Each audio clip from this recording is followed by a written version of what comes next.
உலகெங்கிலும் நடக்கும் முக்கிய நிகழ்வுகளை குறுஞ்செய்தி வடிவத்தில் தெரிந்து கொள்ள ஆதன் செயலியை டவுன்லோட் செய்யுங்கள். ஆதன் செயலியை டவுன்லோட் செய்ய டிஸ்கிரிப்ஷனில் உள்ள லிங்கை கிளிக் செய்யவும். தேர்தலுக்கு முன்னாடி வரைக்குமே சரி, ரிசல்ட் வந்ததுக்கு பிறகுமே கொஞ்ச நாள் பார்த்தீங்கன்னா பயங்கர பரபரப்பு. அண்ணாமலை அவர்கள் நிறைய இடங்களில் பேட்டி கொடுப்பதும் திமுக அரசை கடுமையாக சாடுவதுமாகவே இருந்தார். ஆனால் இப்போ சமீப காலங்களில் அண்ணாமலை அவர்களுடைய வாய்ஸ் வந்து ரொம்பவுமே சைலண்ட்டாக இருக்குது. கொஞ்சம் அமைதி நிலவர மாதிரியே இருக்குது. பாஜகவே அமைதியாக இருக்க மாதிரி இருக்குது. என்ன காரணம்?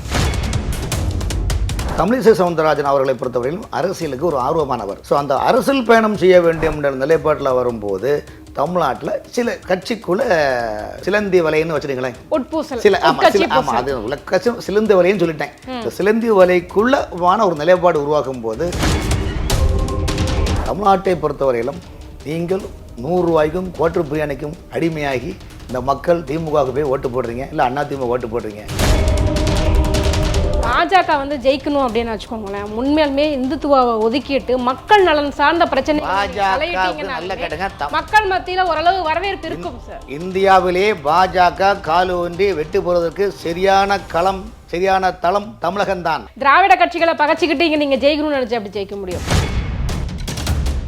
2026 சட்டமன்ற தேர்தல் வரைக்கும் எடப்பாடியால் எதுவுமே செய்ய முடியாது. அவர் செய்யவும் மாட்டார், செய்யவும் முடியாது, செய்யவும் மாட்டார். காரணம், அண்ணாமலையர்கள் வந்து கட்சியை வளர்க்கறத விட தன்னைத்தான் வளர்த்துக் கொள்கிறார் அப்படின்னு. அப்ப நீங்க எல்லாம் சொல்றதெல்லாம் பார்க்கும்போது உண்மையிலேயே அவர் வந்து தன்னோட இமேஜை வளர்த்துக்கிறதுக்கு தான் அவர் போராடிட்டு இருந்தாரா? நார்மல் பீப்புள்ஸ் உள்ளவர்களையும் நடுநிலைவாதிகளையும் 20% பேரை திமுக இணைக்க வேண்டும். இணைத்தால் தான் 2026 நோக்கி வெற்றி பெற வேண்டும். காரணம் என்றால் சீமானுக்கு அறிவில்லை, இன்னும் ஒரு நடிகரும் புதுசாக வரவிருக்கின்றார், அவர்களாம் அறிவில்லாதவர்கள் என்று போல்டாக சொல்கிறாங்க. அந்த வார்த்தை என்பதுனா இன்னைக்கு 2 நாளாக அந்த வார்த்தை சர்ச்சை பேச்சாக இருக்குது. முக்கிய தகவல்களை உடனுக்குடன் தெரிந்து கொள்ள ஆதன் செயலியை டவுன்லோட் செய்யுங்கள். டவுன்லோட் லிங்க் டிஸ்கிரிப்ஷனில் உள்ளது. ஆதன் நியூஸ் நேயர்களுக்கு வணக்கம். இன்றைய நேர்காணலில் நம்மோடு இணைந்திருக்கிறார் மூத்த பத்திரிகையாளர் திரு VS ராமன் அவர்கள். வாருங்கள் பேசுவோம். வணக்கம் சார். வணக்கம் சார். இன்றைய தினம் பார்த்தீங்க அப்படின்னா பாஜகவை பற்றி தான் என்னுடைய முதல் கேள்வி. அதாவது தேர்தலுக்கு முன்னாடி வரைக்குமே சரி, ரிசல்ட் வந்ததுக்கு பிறகுமே கொஞ்ச நாள் பார்த்தீங்கன்னா பயங்கர பரபரப்பு. அண்ணாமலை அவர்கள் நிறைய இடங்களில் பேட்டி கொடுப்பதும் திமுக அரசை கடுமையாக சாடுவதுமாகவே இருந்தார். ஆனால் இப்போ சமீப காலங்களில் அண்ணாமலை அவர்களுடைய வாய்ஸ் வந்து ரொம்பவுமே சைலண்ட்டாக இருக்குது. கொஞ்சம் அமைதி நிலவர மாதிரியே இருக்குது. பாஜகவே அமைதியாக இருக்க மாதிரி இருக்குது. என்ன காரணம்? இல்லை, அமைதி நிலவரம்னு சொல்ல முடியாது. ஏன்னா எப்படியும் இப்போ வந்து தேர்தல் முடிஞ்சு போச்சு. பொதுவாக ஒரு அரசியல் கட்சி வந்து தேர்தல் நெருங்குற நேரத்தில் தான் மாநிலத்தினுடைய பிரச்சனைகளையும் மக்களுடைய பிரச்சனையும் அதிகமாக எழுப்புவாங்க. வந்து அந்த அடிப்பில் பார்க்கும்போது இனிமேல் தமிழ்நாட்டில் வந்து தேர்தல் வந்து பார்த்திங்கன்னா 2026 வரக்கூடிய சட்டமன்ற தேர்தல் தான். ஸோ அதுக்கிடையில் பார்த்திங்கன்னா கட்சியினுடைய வளர்ச்சி திட்டங்கள், வளர்ச்சி பணிகள், இதுதான் அவங்களுடைய நிலைப்பாடு பண்ண தவிர்த்து மற்றபடி பேச வேண்டிய அவசியமும் பெருசாக ஒன்று அந்த தாட்டும் வராது இல்லையா. ஸோ அதனால் வந்து அண்ணாமலை வந்து அரசியல் ரீதியாக பயணிக்கிறார். இப்போ வந்து இன்னும் 600 நாள் தான் அந்த கட்சிக்கு டைம் இருக்குது. 600 நாள் தான் தமிழ்நாட்டில் திமுக ஆட்சிக்கு டைம் இருக்குது. அது மட்டும் மக்கள் வந்து திமுகவுக்கு எதிர்ப்பான நிலைப்பாடில் மக்கள் இருக்குது. அதனால் நாங்கள் வந்து இதெல்லாம் மக்களுக்கு முன்னால் வச்சு நாங்கள் பிரச்சாரத்தை செய்து நாங்கள் ஆட்சியை அளவுக்கு பிடிக்கிற அளவுக்கு பண்ணுவோம்னு சொல்லிட்டு அண்ணாமலையே அது சொல்லியிருக்காரு வந்து. ஸோ அதனால் வந்து சைலண்டாக இருக்காங்கன்னு சொல்ல முடியாது. பட்டு தேர்தல் இப்போ நெருக்கமான நேரம் கிடையாது. அதனால கொஞ்சம் பக்குவமாக அங்கே சைலண்டாக போகிறாங்க வந்து. பக்குவமாக போகிறாங்க வந்து. ஆமாம். ஓகே. இதுக்கு நடுவில் பார்த்தீங்க அப்படின்னா லண்டனில் போய் படிக்க போகிறார் அண்ணாமலை. ஸோ அதனால் வந்துட்டு பாஜக தலைமை பொறுப்பை வந்து அவர் ரிசைன் பண்ண போகிறார். அதுக்கடுத்து அவர் இடத்துக்கு யார் வர போகிறாங்க, இந்த மாதிரி நிறைய கேள்விகள் வந்து சலசொலப்போடவே இருக்கு. அதாவது எப்படின்னா காட்டுத்தீ வந்து வதந்தியை பெருக்கும். காட்டுத்தீ வந்து காட்டு சருகு வந்து பார்த்திங்கன்னா பெரிய வந்து அதுவும் தீ தான் பிறக்கும். அது மாதிரி மக்கள் சாதாரண ஒரு பிரச்சனை 1 2 ஆகிடுச்சுன்னா அது ஒரு வதந்தி, 2ம் தீ தான். அதனால் வந்து அவர் அண்ணாமலை படிக்க போகிறாரும்போது அவருடைய நிலைப்பாடு அடுத்த கட்டம் அரசியலில் ஒரு இன்னும் இம்ப்ரூவ்மெண்ட் ஆகணும். இப்போ நிறைய வழக்கறிஞர் பட்டம் படிக்கும்போது அடுத்த படி இன்னொரு படிக்க இல்லையா. இப்போ வழக்கறிஞர் டாக்டர் படிக்க வந்து இன்னொரு அடுத்துக்கு மேல் படிப்பு படிக்க இல்லையா. அதே போல் தான் வந்து டாக்டர்கிட்ட நீங்கள் வாங்குறது இல்லையா. அது போல் தான் அந்த படிப்பு இன்னும் தேசிய அரசியல் அவர் பண்ணணும், தேசிய அளவில் அரசியல் பண்ணணும்னு சொல்லிட்டு அதிகமாக அரசியல் உத்வேகம் பண்ணும். பட் என்ன இருந்தாலும் இந்தியாவில் உள்ள பெருந்தலைவர்கள்லாம் பெருந்தர் அண்ணா இருக்கிறாரு, கலைஞர் இருக்கிறாரு, எம்ஜிஆர் இருக்கிறாரு, NT ராமராவ் போன்ற தலைவர்கள், வாஜ்பாய் போன்ற தலைவர்கள்லாம் இந்தியாவில் பெரிய அரசியல் வந்து இந்தியாவில் அரசியல் வச்சு தான் பண்ணாங்க. பட் அண்ணாமலை அவர்கள் வந்து வெளிநாட்டில் இருக்கிறாங்கன்னா அவருடைய நல்லபடி இன்னும் நிறைய கற்றுக்கிட வேண்டும்னு நினைக்கிறாரோ இருக்கிறோம். இல்லாட்டா தமிழ்நாட்டில் வந்து திராவிட கட்சிகள் எப்படிலாம் ஊழல் செஞ்சாங்க அதை இன்னும் கண்டுபிடிக்கிறதுக்கான புதிய தந்திரங்களை, புதிய யுக்திகளையும். ஆமாம், அதிகப்படியான அதாவது உங்களுக்கு வந்து காவல்துறை என்பது பார்த்தீங்கன்னா 15 பிரிவு இருக்குது. எல்லாம் சட்டம் ஒழுங்கு பிரிவு இருக்குது, கிரைம் பிரான்ச் இருக்குது, அப்புறம் எஸ்பி சீடு இருக்குது, சைபர் பிரான்ச் இருக்குது, கியூ பிரான்ச் இருக்குது. அதுபோல் ஒவ்வொரு துறைக்கும் அந்த துறைக்கு இப்போ வக்கீலே வழக்கறிஞர் பார்த்தீங்கன்னா சிவில் பார்க்குறாங்க, கிரைம் பார்க்குறாங்க. ரெண்டுக்கும் சிவில் பார்த்தாங்கன்னா நார்மலாக பார்க்குறாங்க. கிரைம் பார்க்குறவங்க பார்த்தீங்கன்னா கிரிமினல் கேஸ் பார்க்குறவங்க பார்த்தீங்கன்னா சிவில் கேஸ் பார்க்குறது ரொம்ப கஷ்டம். அது போல் தான் இதெல்லாம் இப்போ வெளிநாட்டில் ஒரு 3 வருஷம் படிச்சுன்னா இன்னும் நிறைய விஷயங்கள் 3 மாதம் படிச்சிட்டோம்னா நிறைய விஷயங்கள் கற்றுக்கலாம். தமிழ்நாட்டு மக்களுக்கு இவங்க இன்னும் என்னென்ன செய்கிறது, ஊழல் செய்கிறாங்களோ இன்னும் அதை கண்டுபிடிச்சு சொல்லலாம்னு உள்ள நிலைப்பாடு கூட இருக்கலாம் இல்லையா? இப்படி கொஞ்சம் மாற்றி யோசிங்க. இப்படி மாற்றி யோசிக்கிறோமா நம்ம? ஆனால் உண்மையான காரணம் அதுவாக சொல்லப்படவில்லை. ஏதோ பாஜகவில் ஏதோ உள்ள சலசலப்பு இருந்துகிட்டு இருக்கிறதாகவும், தலைமை வந்து கொஞ்சம் மன வருத்தத்தில் இருப்பதாகவும் அப்படின்ட்டுலாம் சொல்லிக்கிறாங்களே, இது எந்த அளவுக்கு உண்மை? ஏன்னா சமீப காலமாக நீங்கள் டெல்லி பயணம் போயிட்டு வந்தீங்கன்னு வேற சொன்னீங்க. அதாவது நீங்கள் சொல்கிற பார்த்த திருவிழா வசனத்தில் சுற்றி வளைத்து எங்குகிறா என்று சொல், சுருக்கமாக சொல் என்று பரமசிவன் கிட்ட வந்து பார்வதி தேவர் கேட்டது மாதிரி இருக்குது வந்து. அதனால் வந்து அந்த கட்சியில் வந்து உங்களுக்கு எல்லா கட்சியிலுமே கோஷ்டி பூசல் இருக்கும், மூக்குன்னு தான் தும்மல் இருக்க தான் செய்யும். இங்கே ஆக்சுவலாக பேசிக் நிலைப்பாடு என்னென்னா, தமிழ்நாட்டை பொறுத்த வரையிலும் இந்த இயக்கம் வந்து பார்த்திங்கன்னா 1984 ஹிந்து முன்னணி, விஸ்வ இந்து பரிஷத்து இந்த மாதிரி இயக்கத்தால் தோற்றுவிக்கப்பட்டு உருவாக்கப்பட்டு அதன் பிறகு தான் கட்டமைப்பான பாஜக ஒரு ஓட்டு வங்கி தேவை என்பது அந்த நாட்டில் உருவாக்குனது. தமிழ்நாட்டை பொறுத்தவரையும் இந்து இயக்கங்களுக்காக இந்து இயக்கங்களில் உள்ளவர்கள் கிட்டத்தட்ட 300க்கும் மேற்பட்டவர்கள் படுகொலை செய்திருக்காங்க. மாற்று சமூக விரோதிகளாக படுகொலை பண்ணியிருக்கிறாங்க. பல விஷயங்கள் 1000க்கும் மேற்பட்ட வந்து வழக்குகள் பண்ணியிருக்காங்க. இப்போ இந்து முன்னணி கலவரங்கள், இந்து முன்னணி குண்டு அலுவலகம் சென்னையில் குண்டுவெடிப்பு, RSS அலுவலகம் குண்டுவெடிப்பு, கோயம்புத்தூர் குண்டுவெடிப்பு, இதெல்லாம் எவ்வளோ உடைமைகள் பாதிக்குது, உயிர்கள் பாதிக்குது. ஸோ அந்த மாதிரி நிலைப்பாட்டில் நிறைய பேர் பாதிக்கப்பட்டவங்கெல்லாம் இப்போ கோயம்புத்தூர் குமரி மடத்தெல்லாம் பார்த்திங்கன்னா நிறைய இந்த இந்து இயக்கங்களுக்காக போராட்டம் பண்ணி நிறைய உயிர்த்தாகம் செஞ்ச தொண்டர்கள்லாம் அந்த குடும்பம்லாம் இன்றைக்கி நடுத்தூரில் நிற்குது. இப்போ சென்னையில் பைபிள் சம்மன் ஒருத்தர் இருக்கிறாரு. உதாரணத்துக்கு என்னுடைய தந்தையார் AR வேலுப்பிள்ளை 84 வந்து 1984 வந்து இந்து மணி இயக்கத்தை ஆரம்பிக்கும் போது காலம் சென்ற தாளிலிங்க நாடார், காலம் சென்ற ராமகோபாலன், இப்போ இருக்கிற MLA MR காந்தி, என்னோட தந்தையார் AR வேலுப்பிள்ளை தான் இயக்கத்தை ஆரம்பித்தோம். ஸோ இன்றைக்கி பார்த்திங்கன்னா கடந்த ஒரு 7-8 வருஷமாக பார்த்திங்கன்னா கட்சி வந்து யாரோ கையில் சிக்கிக்கிட்டு வந்து ஒரு நிலைப்பாடு உருவாகும் இருக்கும்போது பழைய ஆட்கள் கொஞ்சம் சோர்ந்து போயிருக்கிறாங்க. இந்த பழைய ஆட்களை சோர்வதனால என்னென்னா அவங்க தான், அதாவது பழைய ஆட்கள் தான் வித்தையை படித்தவர்கள், ஃபக்கா இன்ஃப்ராஸ்ட்ரக்சர் கட்டமைப்பான உருவாக்கியவர்கள். இன்றைக்கி நிறைய பேர் மாட்டுக்கட்சியில் வரவங்களாம் பார்த்திங்கன்னா பக்திக்கும் சீசன் பக்தி வித்தியாசம் இருக்குது. பக்தி என்பது ஒரு இயக்கத்தின் மீது, அதாவது தாய் தந்தை மீது பிள்ளைகள் வைத்திருப்பது பக்தி, பிள்ளைகள் அம்மா அப்பா மேலே வச்சுருக்கிறது பக்தி. அதே போல் சீசன் பக்தி என்பது பார்த்திங்கன்னா புரட்டாசி மாதம் வந்து அந்த திருப்பதி இது போடுறாங்க, ஆடி மாதம் வந்து இப்போ ஆடி மாதம் அம்மனுக்கு கூழ் ஊற்றுறோம், சீச்சட்டி ஏந்துறோம், கையில் காப்பு கட்டும், தீ மிதிக்கிறோம், பால் குடம் எடுக்கிறோம். கார்த்திகை மார்கழி வந்தால் சௌரிமலைக்கு மாலை போட்டு இது பண்ணுறாங்க. விநாயகர் சதுர்த்தி வரும்போது பிள்ளையார் ஊரெல்லாம் கொண்டு போகிறோம். ஸோ இது சீசன் என்பது பக்தி என்பது வேறு, சீசன் பக்தி என்பது வேறு. ஸோ பழைய நபர்கள் 84 இந்து இயக்கங்கள் இருந்த தமிழ்நாட்டில் இருந்த 99% வரும் பக்தியாக இருக்கின்றார்கள். ஸோ புதுசாக வரக்கூடியவங்க என்னென்னா தங்களுடைய சேஃப்டிக்காகவும் சுயநலுக்காகவும் இதை வச்சு ஒரு பதவி அடையணும், பதவியை வச்சு நம்ம 4 ஓட்டு ஒரு பந்தா பண்ணணும்னு சொல்லிட்டு வந்து அது சீசன் பக்தியாக வராங்க. ஸோ அந்த சீசன் பக்தியாக வரக்கூடியவங்க என்ன உண்மையான பக்தியாளர்களை மதிப்பது கிடையாது. இங்கே இதுதான் பிரச்சனையே. இப்போ தமிழ்நாட்டில் பார்த்தீங்கன்னா இந்து மக்கள் கட்சி தலைவர் அர்ஜுன் சம்பத், அதேபோல் ராமரவிக்குமார், நிறைய தலைவர்கள் இருக்கிறாங்க. இந்த தலைவர்கள்லாம் பார்த்திங்கன்னா சாதனை விஷயம் கிடையாது. இயக்கத்துக்காக படுபாட்டு கஷ்டப்பட்டு சிறை சென்று நூற்றுக்கணக்கான வழக்குகளை சந்தித்திருக்கிறார்கள். ஸோ இவர்களையும் ஒருங்கிணைத்து செயல்பட்டால் தான் இங்கே அரசியல் செய்ய முடியும். தவிர்த்து நீங்கள் ஒரு தனிப்பட்ட முறையில் நான் சொல்லுதான் சட்டம் என்பது சொன்னால் முகஸ்துதிக்காக உங்களை வைத்து பதவியை வாங்கி கொண்டு அந்த பதவி சுகத்தை காணக்கூட உங்களுக்கு நடிக்கலாம். ஆனால் நடிப்பு ஆக்ட் என்பது வேறு, ஃபேக்ட் என்பது வேறு. ஸோ பழைய ஆட்கள் ஃபேக்டாக இருக்கிறாங்க, அவங்களையும் நீங்கள் உள்வாங்கி எடுத்து செயல்பட்டால் தான் நிர்வாகம் செயல்பட முடியும். அந்த மனநிலையில் வந்து தமிழ்நாட்டில் வந்து 50% பாஜக சீனியர் உறுப்பினர்களும் சீனியர் தலைவர்களும் அந்த மனநிலையில் வெம்பி இருக்கிறாங்க. அது வெளியே சொல்ல முடியாமல் இருக்கிறாங்க. இதுதான் இன்றைக்கி பாஜகவுடைய ஒரு நிலைப்பாடு. ஓகே, இதில் இன்னொரு விஷயம் என்ன அப்படின்னா, ஒருவேளை அண்ணாமலை அவர்கள் வந்துட்டு லண்டனுக்கு படிக்க போயிட்டாங்க அப்படின்னா அந்த இடத்த ரீப்ளேஸ்மெண்ட் பண்ணுறதுக்கு யார் வருவாங்கன்னு நினைக்கிறீங்க? நயினார் நாகேந்திரன் அவர்களுக்கு 80% வாய்ப்பு இருக்குது. ஏன் என்று சொன்னால் இன்னைக்கு உள்ள சூழ்நிலையில் தேர்தலை எதிர்காலத்தில் சந்திக்க வேண்டுமானால் திராவிட கட்சிகளுடன் இணைந்து ஒருமித்த கருத்தில் தேர்தலை சந்திக்க வேண்டுமானால் திராவிட சித்தாந்தத்திலிருந்து அமைச்சராக இருந்து இன்று பாஜகவில் துணைத் தலைவராக இருந்து சட்டமன்ற உறுப்பினராக இருக்கக்கூடிய நயினார் நாகேந்திரனை தான் தேர்வு செய்வார்கள் என்ற ஒரு நிலைப்பாடு சோகசமாக இருக்குது. அது 2வது கட்டம் பார்த்தீங்கன்னா தேவேந்திர குலர் சமூகத்தைச் சேர்ந்த தென்காசியை சேர்ந்த ஒருவருக்கும் அந்த லிஸ்ட்டில் இருக்கிறாங்க. அப்புறம் பேராசிரியர் நம்முடைய ராமசீனிவாசனும் அந்த லிஸ்ட்டில் இருக்கிறாங்க. இந்த 3 பேர் தவிர்த்து மற்றவர்கள் எல்லாம் சும்மா வாட்ஸ்அப் செய்திகள் தான் நம்ம நினைக்கிறோம். இது தமிழிசை அவர்களும் வந்துட்டு லீடிங்ல இருக்காங்கன்னு சொன்னாங்களே, அது இல்லை, தமிழிசை அவர்களை பொறுத்தவரையிலும் பார்த்தீங்கன்னா ஏற்கனவே அவங்க வந்து மருத்துவ அணி தலைவராக இருந்தாங்க பிஜேபியில். அதன் பிறகு பாஜக தலைவராக வந்தார். பாஜக தலைவராக வந்த பிறகு பார்த்தீங்கன்னா 2 மாநிலத்துக்கு கவர்னராக இருந்தாங்க. கவர்னராக இருந்துட்டு திரும்பவும் வந்து அவங்க வந்து தென் சென்னையில், அதாவது கவர்னராக இருந்து அது ஒரு அரசாங்க பதவி. அதன் பிறகு அவர் பாஜகவில் முறைப்படியாக உறுப்பினராக சேர்க்கிறார்.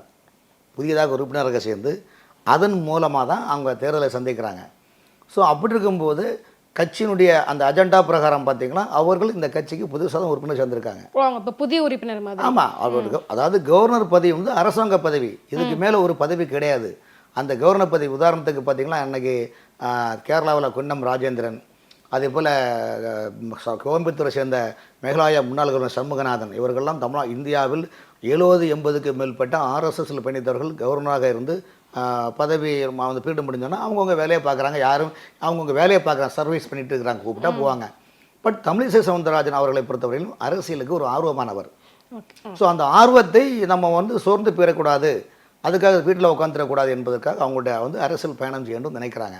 ஸோ அந்த அரசியல் பயணம் செய்ய வேண்டிய நிலைப்பாட்டில் வரும்போது தமிழ்நாட்டில் சில கட்சிக்குள்ளே சில சிலந்தி வலைன்னு வச்சுருங்களேன், சிலந்தி வலைன்னு சொல்லிட்டேன். இந்த சிலந்தி வலைக்குள்ளவான ஒரு நிலைப்பாடு உருவாக்கும் போது என்ன செய்யறதுக்கு எது செய்யறதுக்குன்னு டெல்லியும் ஒரு நிலைப்பாட்டில் இருக்கிறாங்க. காரணம் என்னன்னா, டெல்லியை பொறுத்தவரைக்கும் ஒரு விஷயம் தெளிவாக பார்த்துருங்க. நான் டெல்லியில் சென்ற அந்த அனுபவங்களையும் பல IAS அதிகாரிகளையும் பல உயர் அதிகாரிகளையும் சந்தித்து அங்கே பேசுகின்ற போது என்ன சொல்கிறாங்கன்னா, தமிழ்நாட்டை பொறுத்தவரையிலும் நீங்கள் 100 ரூபாய்க்கும் குவார்டர் பிரியாணிக்கும் அடிமையாகி இந்த மக்கள் திமுகவுக்கு போய் ஓட்டு போடுறீங்க, இல்லை அதிமுக ஓட்டு போடுறீங்க. மத்தியிலே 2014, 2019, 2024 3வது முறை பாஜக சார்பில் பிரதமர் மோடி வந்துள்ளார். ஆனால் இன்று ஒரு MP சீட்டு கூட குமரி தமிழகத்தில் சார்பில் கொடுக்க முடியல மக்களால். கேரளாவில் கூட கம்யூனிஸ்ட் கட்சிகளும் காங்கிரஸ் கட்சியும் சேர்ந்து பிஜேபியை நசுக்கி, அதாவது வாத்துடைய களத்தை எப்படி பிடிப்பாங்களோ, முயலுடைய காதை எப்படி பிடிப்பார்களோ அந்த மாதிரி இந்துக்களையும் பெரும்பான்மை மக்களையும் நசுக்கக்கூடிய செயற்பாட்டில் இருந்த கம்யூனிஸ்டுடைய கோட்டையாக இருக்கக்கூடிய கேரளா மாநிலத்திலே சுரேஷ் கோபி அவர்கள் ஒரு எம்பியாக வந்து ஒரு எம்பியை கொடுத்துள்ளார்கள், அவரை மந்திரி ஆக்கின்றார்கள்.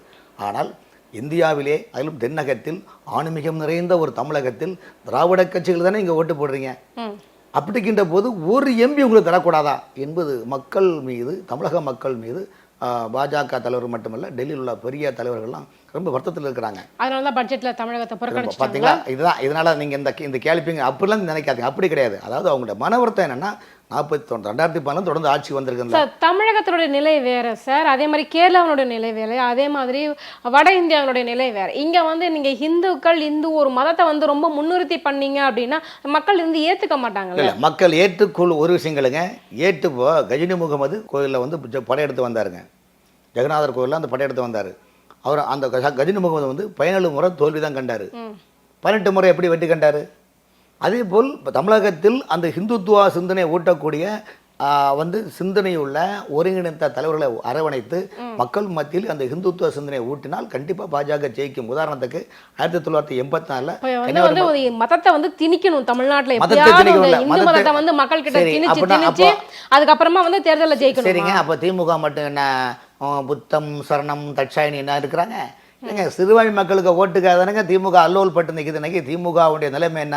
20% மைனாரிட்டி ஓட்டில் 15% மைனாரிட்டி ஓட்டை நம்ம ஜெயிச்சாலே நம்ம அந்த ஓட்டு சப்ளிமெண்ட் காப்பி, அந்த ஓட்டு, அதாவது பாஜக வந்து ஜெயிக்கணும் அப்படின்னு வச்சுக்கோங்களேன். உண்மையாலுமே இந்துத்துவாவை ஒதுக்கிட்டு மக்கள் நலன் சார்ந்த பிரச்சனை மக்கள் மத்தியில ஓரளவு வரவேற்பு இருக்கும் சார். இந்தியாவிலே பாஜக காலு ஒன்றி வெட்டு போறதற்கு சரியான களம், சரியான தளம் தமிழகம்தான். ஆனால் அதை தமிழகத்தில் உள்ள பாஜக தலைவர்கள் வந்து அதை கையாளக்கூடிய விதம் தான் சரியில்லை. நல்லா புரிஞ்சு திரும்ப சொல்கிறேன், இங்கே பருவநிலை மாறினாலும், ஆட்சி மாறினாலும், காட்சிகள் மாறினாலும், இங்கே விவசாயம் செய்து அறுவடை செய்வதற்கு நல்ல மண் இது. இது ஒரு ஆன்மீக மண், இது ஒரு சைவ மண், இது ஒரு சிவபூமி. இந்த நீங்க சிவபூமியில் வந்து திராவிட கட்சிகளை பகச்சிக்கிட்டு இங்க நீங்க ஜெயிக்கணும்னு நினைச்சு அப்படி ஜெயிக்க முடியும். ரைட்டு, இதுக்கும் நல்லகிறங்க. அதாவது இந்த திராவிட கட்சிகளை பொறுத்தவரையும் கால்டுவெல் போட்ட விஷ விதை தான், அதிலிருந்து வளர்ந்தவர்கள் தான் திராவிட கட்சிகள். அதனால தான் கால்டுவெல்லை பற்றி தெளிவாக ஆரியம் வேறு திராவிடம் வேறு என்ற இரண்டு இதையும் பிரித்தவர்கள் வந்து கால்டுவெல் தான். அவங்க போட்ட அவர் போட்ட விஷயத்தை தான் இன்றைக்கி சசிடி தியாகராயர், KM நாயர் போன்றவர்கள்லாம் எடுத்து அதை இன்றைக்கி பெரியாரிசம் என்று சொல்லிக்கொண்டு இன்றைக்கி ஆட்சியை நடத்தி கொண்டிருக்கின்றார்கள். ஆகவே தமிழ்நாட்டு மக்களை பொறுத்தவரையிலும் இங்கு போதையும் குடியும் 100 ரூபாயும் கொடுத்தால் ஓட்டு வாங்கி விடலாம் என்று கற்பனையான சிந்தனை திராவிட கட்சியுடைய எண்ணத்தில் உள்ளது. அந்த எண்ணத்தின் செயல்பாடுதான் இன்று அவர்கள் வெற்றி கொண்டுள்ளார்கள். அதைத்தான் சொல்லுகிறான், ஒரு MP சீட்டு கொடுக்கலாம் அல்லவா? ஆகவே இந்த MP சீட்டும் எடுக்க முடியாத சூழ்நிலையில் தமிழக பாஜகவில் சில தலைவர்களுடைய தவறான கையாளக்கூடிய விதம்தான் இந்த தோல்விக்கு காரணம். ஆகவே டெல்லியை சொல்லி குற்றமில்லை, அவர்களுக்கு உண்மையான நிலைப்பாடு டெல்லிக்கு சரியான வழியில் சொல்லுவதில்லை. காரணம் வந்து கட்டமைப்பில். இப்போ எங்களுக்கு மாவட்டம் சொந்தவர் கன்னியாகுமரி மாவட்டம், கன்னியாகுமரி மாவட்டத்துடைய நிலைப்பாடு என்னன்னு எங்களுக்கு தெரியும். அதுக்கு அடுத்தபடியாக கோயம்புத்தூர் மாவட்டம், கோயம்புத்தூர் மாவட்டம் உண்மை நிலைப்பாடு என்னென்னு தெரியும். அப்போ வந்து கிரவுண்ட் ஒர்க் என்பது சாமானிய மக்கள் தான் ஓட்டு போடணும். அந்த சாமானிய மக்களை ஓட்டு போடக்கூடியவர்கள் அங்கு உள்ள அடிமட்ட தொண்டன் உழைத்து கஷ்டப்பட்டு அவர்கள் மூலமாக ஓட்டு வங்கி உருவாக்க வேண்டும். மேனுவல் பாலிட்டிகள் என்னைக்குமே நிற்க முடியாதுங்க. அது கட்டமைப்பு கூட பார்த்தீங்கன்னா அண்ணாமலை அவர்கள் வந்து எண் மக்கள் யாத்திரையெல்லாம் பண்ணாங்க, தெருவுக்கு தெரு நடந்தாங்க. ஸோ அப்படி இருந்துமே வந்துட்டு பாஜக தோல்வி தானே சந்திச்சு. அதாவது அவர் ஒரு தமிழக பாஜக தலைவராக இருந்து அவர் என்னென்ன எஃபர்ட் கொடுக்கணுமோ கொடுத்தாரு தானே. ஒரு விஷயங்களுங்க, அவர் வந்து ஒரு தலைவராக வந்திருக்காரு. அவர் வந்து இன்னைக்கு வந்து LK அத்வானி எப்படி ரத யாத்திரை நடத்தி இந்தியா முழுவதும் பெரிய எழுச்சியை உருவாக்குனாங்களோ அதே போல் தமிழ்நாட்டில் வந்து ஒரு எழுச்சியை உருவாக்கணும் ஒரு பண்ணார். பண்ணும்போது தமிழ்நாட்டு மக்கள் மத்தியில் ஒரு பேசப்படும் பொருளாக வந்தது. ஆனால் அதே நேரத்தில் திராவிட கட்சிகளுக்கும் மனசுக்குள்ள ஒரு அதிர்வலியை எழுப்பியது அந்த யாத்திரையினால். ஆனால் அதன் பிறகு அதனுடைய கட்டமைப்பு மாவட்ட ரீதியாக உங்களுக்கு எந்த திராவிட கட்சிகள் அப்போ அதிமுக திமுக அப்படின்னா கிளை தெருக்கு தெரு கட்சி இருக்குது, தெருக்கு தெரு ஆட்கள் இருக்கிறாங்க. ஸோ அப்படி கட்டமைப்பு வளர்க்கணும். அந்த கட்டமைப்பை வளர்ப்பதற்கு மேனுவல் பாலிட்டிக்ஸ் பண்ணுறாங்களே தவிர்த்து உள்ள இறங்கி இன்தப்டாக வந்து நீங்கள் கிணத்துல வாளி அறுந்து போச்சுன்னா பாதல கரண்ட் எப்படி எடுப்பாங்க தெரியுமா? அதே போல் அந்த மாதிரி அவங்க பண்ணலை பாஜக. காரணம் அதுக்கு ஆட்கள் பற்றாக்குறையாக இருக்குது. இப்போ தான் நிறைய தலைவர் வந்துடுறாங்க. ரெண்டாவது என்னன்னா, இப்போ அண்ணாமலை தலைவர்களை பொறுத்தவரையும் எல்லாரும் சந்திக்க முடியாது. அவரை சுற்றி ஒரு 10-20 PAக்கள் இருக்கிறாங்க. PAக்களும் ஒவ்வொருத்தரும் ஒவ்வொரு PAக்களும் ஒவ்வொரு அண்ணாமலை. ஸோ இந்த நிலைப்பாடு இருக்கின்ற போது தொண்டர்களுடைய ஏக்கம் தாக்கம் என்பது வெளியில் சொல்ல முடியாத நிலைமை. இப்போ தலைவரை சந்திக்கிறோம், இல்லை வாரம் ஒரு வாட்டி கட்சி ஆஃபீஸில் நாங்கள் வாரம் 1 மணி நேரம் தொண்டர்களை சந்திக்கலாம். அவருடைய குறை நிறைய கேட்கணும். ஒரு அரசியல் கட்சி ஒரு மாநிலத்தில் ஆட்சி அமைக்கும் போது எதுக்கு உளவுத்துறை வச்சிருக்கிறாங்க? உளவுத்துறை எதுக்கு வச்சிருக்காங்கன்னா எந்தெந்த மாவட்டத்தில் யார் யார் எப்படி செயல்படுறாங்க, தன்னுடைய அரசியல் கட்சி தன்னுடைய ஆட்சியை சேர்ந்த அமைச்சர்கள் திருத்தனம் பண்ணுறாங்களா, PAக்கள் திருத்தனம் பண்ணுறாங்களா, அதிகாரிகள் தவறு செய்கிறாங்களா, அது மக்களுக்கு தீமை விளைக்கின்றார்களா? ஒரே ஒன்று சின்ன உதாரணம், இன்றைய முதலமைச்சர் ஸ்டாலின் அவர்கள் சென்னை மாநகராட்சியில் சேர்ந்த 4 கவுன்சிலர்களுக்கு விளக்கம் கேட்டு எழுதியுள்ளார். நீங்கள் செய்த தவறுகள் என்ன எவ்வளோக்குன்னு. மொத்தம் 25 கவுன்சிலரில் செலக்ட் பண்ணி 4 கவுன்சிலர்கள் CMRகிட்டையும் LNDகிட்டையும் மாமூல் கேட்டாங்க. என்னோட இது அதிகாரப்பூர்வ தகவல் வந்தபோது முதலமைச்சர் சாட்டை எடுத்தாரா இல்லையா? அப்போ சாட்டை எடுக்கும்போது தானே அவங்க நிர்வாகத்தில் பயம் வருது. அப்போ இப்போ வந்து இதில் நம்ம தேவையில்லாமல் மோதனால எல்லாருக்கும் பாதிக்கிறாங்கன்னு சொல்லிட்டு ஒரு பயம் வருது இல்லை உங்களுக்கு? அந்த பயம் இருந்தால்தான் உங்களுக்கு நிர்வாகம் பண்ண முடியும். இப்போ முதலமைச்சர் வந்து அப்போ மக்கள் மத்தியில் என்ன நினைக்கிறான்னா, முதலமைச்சர் பார்வைக்கு போன நடவடிக்கை எடுக்கிறாரு என்ற நிலைப்பாடு வருகின்றது. அதே போல் பாஜக தமிழ்நாட்டில் பட்டி தொட்டெல்லாம் வளர்ந்து எல்லாருக்கும் எல்லாம் என்று திராவிட மாடல் எப்படி சொல்லி அழகாக அரசியல் பண்ணுறாங்களோ அதே மாதிரி பாஜக பொறுத்தவரை மத்தியில் நாங்கள் 3வது வாட்டி ஆட்சியில் வந்துள்ளோம்.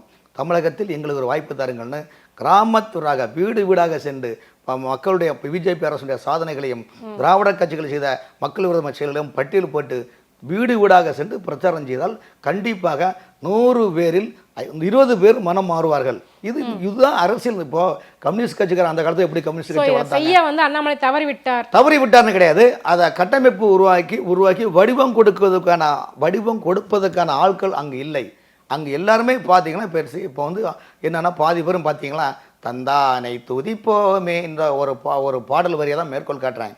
சரி, அதனால் அரசியல் கட்சியை பொறுத்த வரைக்கும் இன்றைக்கி வந்து தமிழ்நாட்டில் வந்து திமுக 10 வருஷம் ஆட்சியில் இல்லாமல் இருந்தது. அதுக்கு தான் ஐயப்பந்தாங்கல் நடந்த சென்னை ஐயப்பந்தாங்கல் நடந்த திமுக கூட்டத்தில் அந்த ஊரக வளர்ச்சித்துறை அமைச்சர் சிறு மற்றும் குறுந்தொழில் அமைச்சர் அன்பரசன் பேசின வார்த்தையை பார்த்தீங்களா? என்ன சொன்னார்? ஆனப்பட்ட நாங்களே 10 ஆண்டு காலம் சந்து பூந்துள்ள ஓடி ஒழிச்சு என்னடா இப்போ ஆட்சி வருவோமா நினச்சிட்டு இருந்தோம், இன்னைக்கு வந்து ஆட்சியில் வந்திருக்கிறோம். அவர் விஷயம் சொல்கிறார் பாருங்க, நாங்கள் வந்து ஆட்சி மீண்டும் 2026 வருவோம். அவர் அஜெண்டா என்ன சொல்லியிருக்காருன்னா 20% பேர் 20% பேரை மாற்று கட்சியில் உள்ளவரை அழைத்து திமுக இணைக்க வேண்டும். நல்லா புரிஞ்சுடுங்க, திமுக ஆளுங்கட்சி, ஆட்சி அதிகாரம் எல்லாம் தன் கையில் உள்ளது. ஆனால் ஆட்சி அதிகாரம் தன் கையில் வைத்துள்ளார்கள். கூட்டணி பலம் உள்ளது, சிறுபான்மை மக்கள் ஓட்டுகள் திமுகவுக்கு உள்ளது. ஆனால் இத்தனையும் பத்தாது, இன்னும் வேண்டும். காரணம் என்றால் 2026 இன்னும் தேர்தலுக்கு நிறைய ஓட்டு தேவை, தேர்தல் எலெக்ஷன் தேவை என்பது அவருடைய அஜெண்டா. மாற்று கட்சியில் உள்ளவர்களையும் நார்மல் பீப்புள்ஸ் உள்ளவர்களையும் நடுநிலைவாதிகளையும் 20% பேரை திமுக இணைக்க வேண்டும். இணைத்தால் தான் 2026 நோக்கி வெற்றி பெற வேண்டும். காரணம் என்றால் சீமானுக்கு அறிவில்லை, இன்னும் ஒரு நடிகரும் புதுசாக வரவிருக்கின்றார், அவர்களெல்லாம் அறிவில்லாதவர்கள் என்று போல்டாக சொல்கிறாங்க. அந்த வார்த்தை என்பதுன்னா இன்னைக்கு 2 நாளாக அந்த வார்த்தை சர்ச்சை பேச்சாக இருக்குது. அந்த வார்த்தை என்ன பேச்சுன்னா தொண்டர்களுக்கு உற்சாகம் கூட்டுறாரு. ஸோ அந்த வார்த்தையை சிந்திக்கக்கூடிய வார்த்தை. ஆட்சியில் இருக்கக்கூடிய திராவிட முன்னேற்ற அரசு இன்னும் எங்களுக்கு ஆட்கள் தேவை, பத்தாது 20% பேர் மாட்டுக்கட்சி அலையுங்கள் என்று சொல்லக்கூடிய திமுகவுக்கு இருக்கிற சிந்தனை பாஜக தலைமைக்கு ஏன் இல்லை என்பது என்னுடைய கேள்வி. அதாவது உங்கள் சிறு துரும்பும் பல்குத்த உதவும், ஒரு ஓட்டு என்பதுதான் வெற்றிக்கு அடையாளம். அப்படி இருக்கின்ற போது திமுகவுடைய அஜெண்டாவுடைய நிலைப்பாடு என்னவென்றால் நன்றாக புரிந்து கொள்ளுங்கள். இன்னும் சொல்கிறேன், 2026 சட்டமன்ற தேர்தல் வரைக்கும் எடப்பாடியால் எதுவுமே செய்ய முடியாது. அவர் செய்யவும் மாட்டார், செய்யவும் முடியாது, செய்யவும் மாட்டார். காரணம், அவருடைய மொத்த ஊழல் பட்டியலும் திமுகவிடம் உள்ளது. இதை வைத்து அவர்களும் அடுமையிலே கூத்தாடுமையிலே கதிர்வாம கந்தனுக்கு அடுமையிலே என்று ஆட்டம் காண வைத்துள்ளார்கள். ஆகவே தான் சொல்லுகின்றோம், பாஜக வந்து சில விஷயங்களை அவங்க கிரவுண்டுக்கு என்ன மத்தியில் ஆட்சி இருக்குது. இப்போ மத்தியில் டெல்லியில் போகும்போது தமிழ்நாட்டில் ஒரு சீட்டு கூட இல்லை, எதுக்கே எங்கே வரீங்க கேட்குறாங்களா இல்லையா? அசிங்கமா இருக்கு இல்லையா? பாஜகக்குள்ளேயே பாத்தீங்க அப்படின்னா கொஞ்ச நாளைக்கு முன்னாடி ஒரு பெரிய சலசலப்பு இருந்தது. அண்ணாமலையார்கள் வந்து கட்சியை வளர்க்கறத விட தன்னைத்தான் வளர்த்துக் கொள்கிறார் அப்படின்னு. அப்ப நீங்க எல்லாம் சொல்றதெல்லாம் பார்க்கும்போது உண்மையிலேயே அவர் வந்து தன்னோட இமேஜை வளர்த்துக்கிறதுக்கு தான் அவர் போராடிட்டு இருந்தாரா? இல்லை, அதாவது அவரவர் வாழ்க்கையில் 1000 உண்டு அர்த்தங்கள் என்ற பாடல் வரைய வச்சுக்கிடுங்களேன். நான் ஒரு தலைவராக இருந்தால் எனக்குன்னு ஒரு பாலிசி தான் கையில் எடுப்பேன். எனக்குன்னு இப்போ காங்கிரஸ் கட்சியில் தமிழ்நாட்டில் பார்த்தீங்கன்னா கிட்டத்தட்ட ஒரு 50 கோஷ்டி இருக்குது. இந்த 50 கோஷ்டி எப்படி வந்தது? நேற்று வரையும் கே.எஸ். அழகிரி தலைவராக இருந்தார், அவருக்கு ஒரு கோஷ்டி வந்தது. இன்றைக்கி செல்வ பிறந்தவர்கள் தலைவராக இருந்திருக்காரு, இவருக்கு ஒரு கோஷ்டியாக இருக்குது. அதுக்கு முன்னால் வந்து பார்த்தீங்கன்னா தங்கப்பால் தலைவராக இருந்தார். இப்படி ஒவ்வொரு ஈவிக்ஸ் இளங்கோவர் இருந்தார். அப்போ ஒவ்வொரு தலைவராக வருகின்ற போது அவர் மூலம் பதவிகளை பெற்று பதவி சுகத்தை பெற்றவர்கள் அவர்களுக்குன்னு ஒரு அணிவாக கோஷ்டி என்று முத்திரை குத்துறாங்களா இல்லையா? அதுதான நிலைப்பாடு. ஆகவே பாஜகவிலும் அது விதிவிலக்கு அல்ல. பாஜகவில் தமிழிசை சவுந்தரன் தலைவராக இருந்தால் அவருக்கு ஒரு ஆதரவாளர் இருக்கின்றார்கள். எல் முருகன் தலைவராக வந்தால் அவருக்கு ஆதரவாளர் இருக்கின்றார்கள். அதுபோல் அண்ணாமலை அவருக்கு கூட ஆதரவாளர் இருக்கின்றார்கள். அந்த ஆதரவு என்று வருகின்ற போது சுற்றி இருக்கக்கூடியவர்கள் கலெக்ஷன் இதெல்லாம் வந்து எல்லாமே சேரதானே செய்ய. நான் நாளைக்கு வரைக்கும் தான். இப்போ இன்னைக்கு வந்து ஒரு தலைவர் சைக்கிளில் போனால் யாரையும் மதிப்பாங்களா? பாண்டிச்சேரி முதலமைச்சர் ரங்கசாமி சைக்கிளில் போனான்னா அவர் சைக்கிளில் தான் போவார், ஒரு பந்தா காட்ட மாட்டார், எதுவும் கிடையாது. அவர் காமராஜர் மாதிரி வாழ்ந்துட்டு இருக்கிறான்னு நம்ம சொல்லிக்கலாம். அதே நேரத்தில் தமிழ்நாட்டு முதலமைச்சர் சைக்கிளில் போகிறான்னா எக்ஸசைஸ் பண்ண போகிறான்னு நினைப்பாங்களே தவிர்த்து அது சும்மா போகிறான்னு நினைக்க மாட்டாங்க. ஸோ அப்போ இன்றைக்குள்ள சமுதாய மக்கள் மத்தியில் மிடுக்கு துடுக்கு அந்த மாதிரி ஒரு நிலைப்பாடு தான் மக்கள் அதை ஏற்றுக்கிறாங்க. ஸோ அந்த நிலைப்பாடு ஆட்சி அதிகாரம் மத்தியில் இருக்கிறனால ஏதாவது தன்னோட தேடி அப்ளிகேஷன் பல விஷயங்கள் இதெல்லாம் வெளியில் சொல்ல முடியாத ஒரு சூழ்நிலை கோஷ்டி பூசல் எல்லா கட்சியிலும் தான் இருக்குது. ஆகவே தன்னை தான் வளர்த்தி கொள்வதில் என்பது அதில் எங்களை பொறுத்த வரைக்கும் தவறு இல்லையா? அதாவது அவருடைய தலைவர் அவருடைய ஆதரவாளர்கள் பயன்பெறுகிறார்கள் என்றால் அதில் நம்ம போய் பார்த்து பராமப்படுறது அதில் ஒன்றுமே இல்லை. அதில் வந்து ஓகே சார், எங்கள் கேள்விகளுக்கு ரொம்ப சிறப்பாக பதில் சொன்னீங்க சார், நன்றி. வணக்கம்.